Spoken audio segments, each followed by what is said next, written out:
Oi pessoal, tudo bom com vocês? Aqui é a Bárbara, este é o canal das Garotas Entre Livros e hoje é dia de resenha aqui no canal. Finalmente eu vou conversar com vocês sobre O Rei do Inverno do Bernard Cornwell. Então, se você estiver curioso para saber um pouco mais sobre a história, fique comigo, sejam todos muito bem-vindos. Bom, bora lá, começar a falar um pouquinho sobre algumas informações do livro. O livro se chama O Rei do Inverno, ele é do Bernard Cornwell, é o primeiro volume da série As Crônicas de Arthur.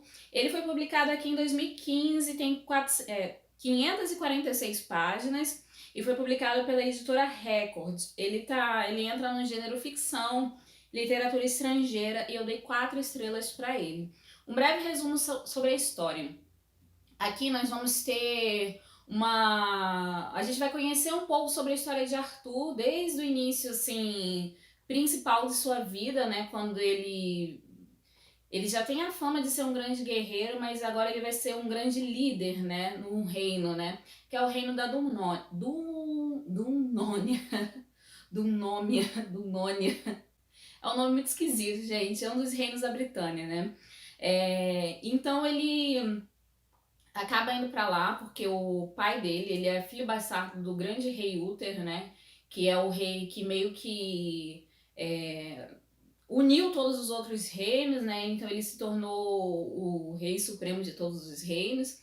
E o Uther, que também é uma figura muito conhecida, né? Ele é o pai de Arthur, só que Arthur é um filho bastardo nessa versão do Bernard.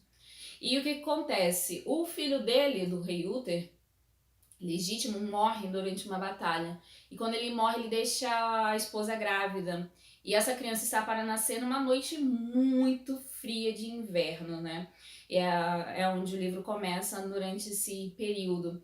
E o menino nasce, que é o Mordred, só que ele nasce com uma deficiência na perna. E isso torna as previsões muito ruins, né? De todos os druidas, de todas as pessoas que mexiam com magia, elas tinham a certeza de que aquilo dali era uma coisa ruim, o menino ter nascido com esse defeito na perna. E o que acontece? O rei Uther está no fim da sua vida e ele quer assegurar que o seu neto seja o próximo grande rei, que ele tenha o direito ao trono do Nônia. E só que é algo que assim é meio complicado de se manter, né? Você conta muito com a lealdade dos homens que estão à sua volta. E um desses homens é o Arthur. Depois que o Uther morre, ele acaba se tornando um dos protetores do Mordred. O Arthur ele não está aqui inicialmente, ele está em uma outra região, está em outro país. E ele é chamado às pressas quando uma ameaça muito grave, né, ao Mordred começa a chegar a talvez atingir até a vida dele, né? Então o Arthur volta e ele chega de um jeito assim esplendoroso, gente, esplendoroso, que você fica assim, palmas para o Arthur. E ele chega e ele acaba assumindo esse posto de protetor do reino, protetor do Mordred, protetor do trono de Mordred, né? Ele começa a governar a Dunônia e é um período de muitas guerras. Só que o Arthur, ele é um cara muito sonhador, ele tem um desejo muito grande de unificar a Britânia, né, de trazer paz para todos os reinos, porque além deles brigarem entre si, os reinos, né, os reis brigarem entre si, os povos, que eram muitos povos que moravam ali, eles também tinham o problema da invasão saxã, que depois a gente vai ver o que acontece, né? Os saxões dominam mesmo a Britânia. Mas ali eles estavam lutando para sobreviver, né? E o Arthur, ele é um grande guerreiro, ele é um cara, assim, com habilidades, assim, fora do comum. Não é porque ele tinha algum poder mágico, nem nada disso. É algo que nesse livro a gente não vê. O tanto que temos figuras como Merlin e outras figuras míticas e que deveriam mexer com magia, mas o poder delas é mais. Aqui não é exatamente um poder, tanto que esse livro nem é classificado, pelo menos eu não classifiquei como fantasia. É mais uma ideia do que eles podem fazer, do que eles poderiam fazer, do que exatamente um poder, né? Do que a gente vê magia ali nessa história que não tem, gente, sinceramente. O Arthur, ele é um grande estrategista, então isso faz com que a admiração dos seus soldados cresça ainda mais. Então ele é um cara muito admirado. Ele, assim, é para onde você vê assim uma aura de poder nele. Então tem muito isso. E o livro, e é um desses guerreiros e amigos próximos a Arthur que está narrando a história, o Derfel. Ele, anos depois, né, o Derfel já é um idoso e ele é um padre, ele se tornou um padre. E ele vive num mosteiro lá, né, num local lá com outros padres. E aí ele tá contando essa história para a atual rainha dele, que se chama Igraine, que também, é, se eu não me engano, era o nome da mãe do Arthur. E pelo menos em Brumas de Avalon era. E a Igraine, ela tinha muita curiosidade sobre Arthur, então ela pede para pro Derfel contar, né, a história do Arthur para ela. E dali ele vai começar a narrar, porque ele era um saxão que foi criado entre os bretões, né? Então ele sabia muito, e ele cresceu ali. No início da história ele era um jovem muito impressionável. Depois ele se torna, ele conhece Arthur numa situação dessa tentativa de assassinato do Mordred. Ele acaba conhecendo o Arthur. E dali ele se aproxima dele porque ele se torna um grande guerreiro também. Então o Derfel, ele era muito próximo ao Arthur, então ele vai narrar toda a vida do Arthur, tudo que ele via. E ele amava o Arthur. A verdade era essa. Tudo que ele fala, assim, a gente vê as falhas do Arthur através da visão dele, mas ainda assim fica muito claro a admiração que o Derfel tinha, como outras pessoas também tinham. Agora deixa eu falar um pouco sobre a minha opinião sobre o livro. Eu gostei do livro, eu achei que a história é bacana. Eu, sinceramente, foi o livro, a história do Bernard, que ele narra nesse livro, me fez acreditar que era possível a lenda de Arthur ser verdadeira. Por quê? Primeiro que ele tira os elementos fantásticos, né? Não temos Excalibur, mas não temos toda aquela coisa de ter vindo do lago uma mão que se levantou e todos os elementos míticos são tirados aqui desse livro. Então ele torna o Arthur uma pessoa muito real. Você acredita sim que ele poderia ter sido um grande guerreiro e que existiu um determinado período na região da Britânia e no reino da Dunônia, né? Então, eu acredito que esse livro foi o que mais me fez acreditar na lenda de Arthur. E o que acontece? O livro é cheio de problemas também, né, gente? Tanto que eu não dei 5 estrelas para ele. Então, o primeiro problema, que eu acho que é o principal, né, do livro, é o fato do Derfel não ser um bom narrador. A narrativa do livro, ela é cansativa. Às vezes a gente se pega muito nas questões pessoais do Derfel e o Arthur fica lá em segundo plano. A verdade, eu já vou falar sobre isso mais pra frente, mas ele se enrola em muitas coisas, em muitos aspectos que acabam deixando o livro arrastado. Então a coisa demora a acontecer, vai acontecendo muito lentamente. E eu não sei se esse é um problema único desse primeiro livro, ou se na sequência a gente vai encontrar as mesmas coisas nos dois próximos livros.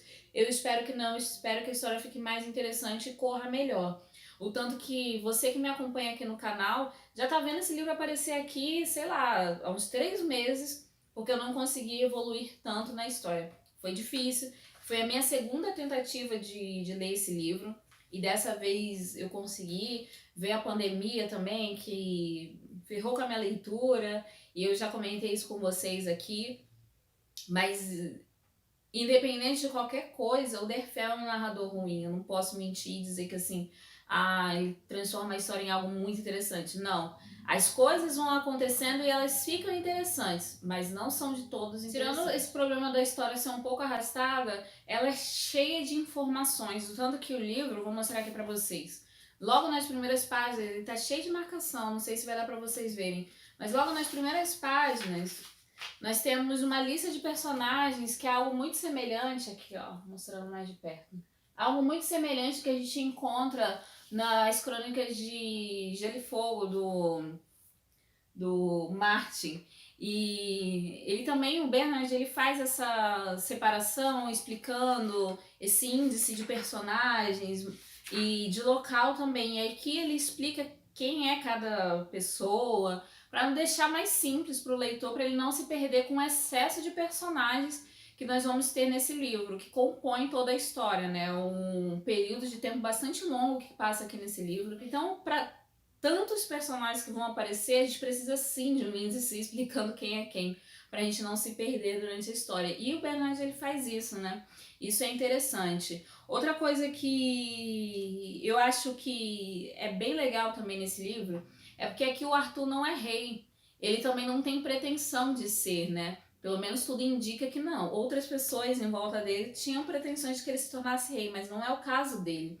Ele não tinha essa pretensão, ele tinha, pelo menos era o que ele falava, de dizer assim, estou protegendo o trono de Mordred, e quando Mordred crescer, se tornar um adulto, ele vai ocupar o trono dele e aí é com ele que o reino vai seguir. O que eu também achei legal é que ele trouxe uma nova perspectiva sobre os personagens que a gente mais conhece das histórias de Arthur. Eu vou citar três porque são os três que eu cito na minha resenha também. A resenha também ficou bem grande, gente, e ela tá saindo simultaneamente com esse vídeo. Então, assim que você terminar de assistir esse vídeo, você pode ler minha resenha lá no blog, que eu vou deixar o link aqui embaixo para vocês. Mas vou citar três personagens aqui e depois eu vou fazer um vídeo comparando os livros que eu li sobre a lenda de Arthur. Só os primeiros, tá bom? Que vai ser As Brumas de Avalon, o primeiro livro, O Rei do Inverno, né, das Crônicas de Arthur, e um outro que é o Rei Arthur e os Cavaleiros da Távola Redonda. Então eu vou fazer um vídeo depois só sobre esses três livros e compará-los. Mas eu preciso fazer uma comparação sobre pelo menos três personagens, que é a Morgana, o Lancelot e a Guinevere. Primeiro a Morgana. A Morgana daqui do Bernard é uma mulher muito amargurada.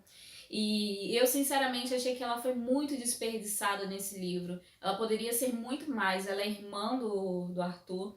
Ela não é a vilã da história como os Cavaleiros da Távola Redonda, que eu fiz resenha dele aqui no canal também. Ela não é a garota manipulada, a possível sacerdotisa, né, que iria herdar a Avalon da sua tia e acaba meio revoltada com determinadas coisas que acontecem na vida dela. Então ela não é essa menina influenciável e um tanto destrutiva de brumas, né? Mas aqui ela foi muito desperdiçada. Eu achei uma vergonha isso. Como é o primeiro livro, eu acredito que assim, a Morgana é uma personagem que pode render muito mais. Render muito mais mesmo. E o Derfel, ele era uma das crias de Merlin. Ele era das pessoas mais próximas a Merlin, porque ele foi um dos escolhidos para serem criados ali no Thor, que era a casa do Merlin. E ele conhecia a Morgana, ela convivia ali com eles, mas ela era uma mulher muito amargurada, porque ela sofreu um acidente que deixou ela desfigurada.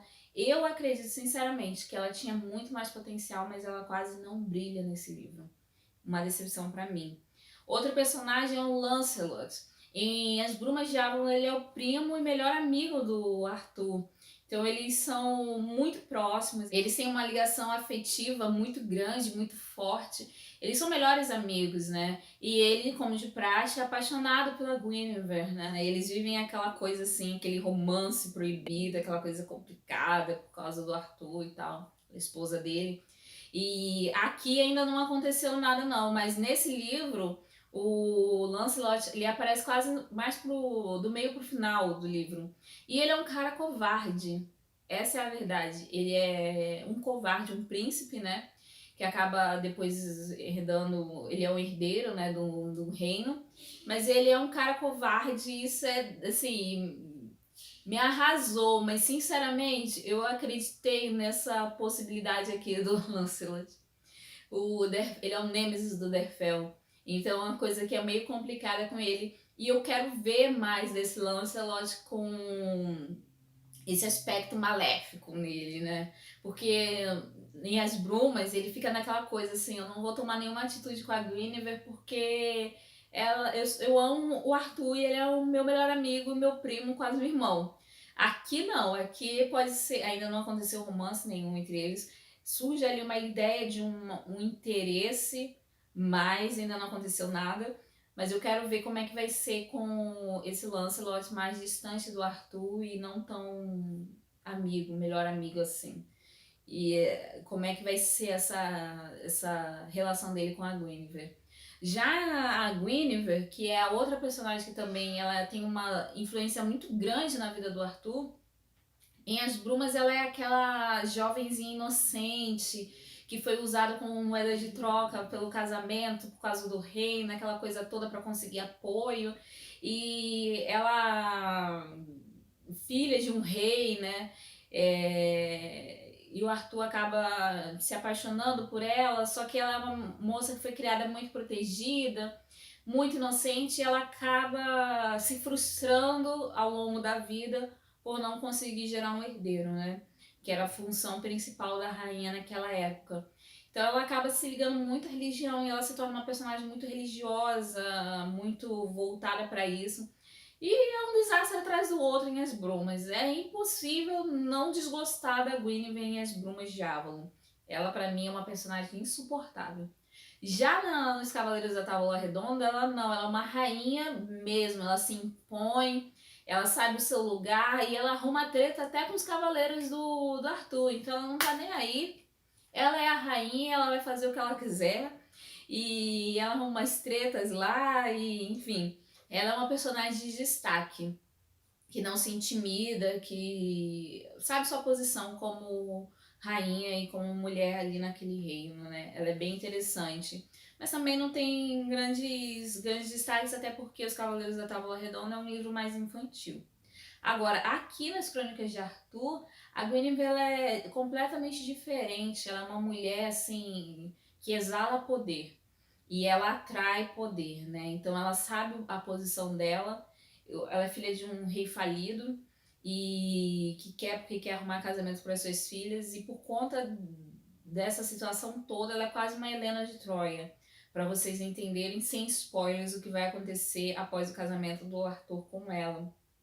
Então, é uma situação muito delicada aqui, mas ela é uma mulher que tem até uma citação que eu achei assim fantástica no livro, é que uma ex-amante do Arthur fala, né? Ela nunca tinha visto a Guinevere, mas ela disse assim, algo semelhante a isso, que ela era uma mulher de um valor muito alto e que ela sabia o valor dela e por isso ela não se dobrava a qualquer coisa, né? Ela sabia a posição dela e é bem isso. Ela é uma das cabeças pensantes ali para ajudar Arthur nas suas estratégias, ela influencia muito ele nesse aspecto, né, do reino. E ela é uma das que quer que ele seja rei, apesar dele não ser e não ter essa pretensão. E ele é um cara que é apaixonado pela esposa, então ele faz de tudo por ela. E ela traz uma alegria para ele, ela deixa ele mais forte, tanto emocionalmente como de uma maneira geral, né? Para esse homem que tem pinta de rei, tem portes de rei, mas não é um rei. Então nós temos aí três personagens distintos, né? Que em cada história eles são lidos e vistos e escritos de formas completamente diferentes. Eu tenho as minhas preferências. Eu prefiro até o momento a Morgana de As Brumas, a Guinevere de As Crônicas e o Lancelot ele está ali, em aberto. Ainda não decidi. Os próximos livros vão me definir a minha preferência pelo Lancelot. Para finalizar, eu preciso falar um pouco sobre o Arthur aqui. Mais Bárbara, sim, gente. Desculpa aí a resenha ter ficado um pouco longa demais. Mas falando um pouco sobre o Arthur e fechando essa história, eu ainda não li um livro onde ele seja o narrador principal da sua própria história. Se tiver algum, por favor, me indique que eu vou adorar conhecer. Mas eu já vi As Brumas, é pela percepção feminina, que eu acho interessantíssimo. Mas o Arthur é um cara muito inocente ali naquele livro. Ele, assim, parece dar a entender isso. E porque ele é visto pelas visões de sua mãe, sua irmã, sua tia, sua esposa. Então ele é um cara mais inocente. E enquanto que aqui nas Crônicas de Arthur existe uma certa ambição nele, mas um certo também temor por onde aquela ambição poderia levá-lo. Então ele é um cara muito culpado, né? cheio de coisas. E enquanto na Távola Redonda ele é um rei aventureiro. Ele vai atrás de aventuras e ele vive diversas situações interessantes e divertidas, né? Para um livro que é levemente infantil. Mas ainda não achei um livro onde ele contasse os seus pensamentos, a sua história, o que ele verdadeiramente via de diversas situações. Não sei se tem, novamente peço que se vocês conhecerem me indiquem, porque eu tô muito curiosa para saber mais sobre o Arthur e a visão dele de diversas situações aqui. Um bom livro, tá, gente? Eu gostei muito das Crônicas de Arthur, do primeiro volume, O Rei do Inverno. Eu vou indicar para vocês, apesar de todas essas falhas, da história ser arrastada, mas eu acredito que vale a pena. Me fez acreditar de todos os livros que eu li sobre Arthur, de tudo que eu já sabia sobre a história, é o que mais me fez acreditar que a lenda poderia ser real. Bom, eu espero que vocês tenham gostado. Lembrando que se você ainda não é inscrito aqui no canal, se inscreva. Nós estamos chegando aí à marca de 400 inscritos aqui no canal. E eu tô muito feliz mesmo, porque agora, mais do que nunca, eu tenho visto mais interação aqui com vocês. E eu tô muito feliz com isso. Gente, quiser deixar um recadinho aqui, eu tô sempre respondendo. Nunca deixo as pessoas no vácuo. E eu fico muito feliz de ter vocês aqui comigo me acompanhando. Então divulguem esse livro com o máximo de pessoas que vocês puderem. Leiam minha resenha aqui que tá na descrição desse vídeo, o link. E o link de onde vocês podem comprar o livro vai estar aqui na descrição também. Então vocês comprando o livro pelo link, vocês ajudam o canal, vocês ajudam a manter esse blog, vocês ajudam a gente a crescer, tá bom? Muito obrigada mesmo por me acompanhar aqui, mais esse vídeo. Não esquece de se inscrever, clicando no botãozinho vermelho, no sininho, compartilhar e comentar, enfim, você já sabe o que fazer. Semana que vem eu tô de volta e eu aguardo vocês até lá. Tchau, tchau.